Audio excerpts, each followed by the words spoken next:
আন্ধারে কেন আ হলো বলো? এটা তো জানা নেই স্যার। এগুলো একই জিনিস। ওই আমরা যখন অ উচ্চারণ করি অ, ওই সময় পেটে কুসা মারবো, হ্যাঁ স্যার। মুখ হয়ে যাবে না? অ থেকে আ। আমরা স্তম্ভবিদ্ধ নাসিকগুলো ভূতের গল্প।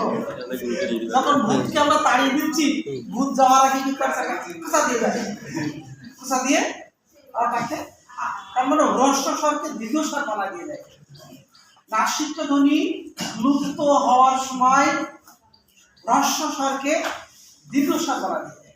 অ হচ্ছে হ্রস্ব স্বর, আ হচ্ছে দীর্ঘস্বর, ই হ্রস্ব স্বর, দীর্ঘ ই দীর্ঘস্বর। কথাটা একটু ধীরে বসে।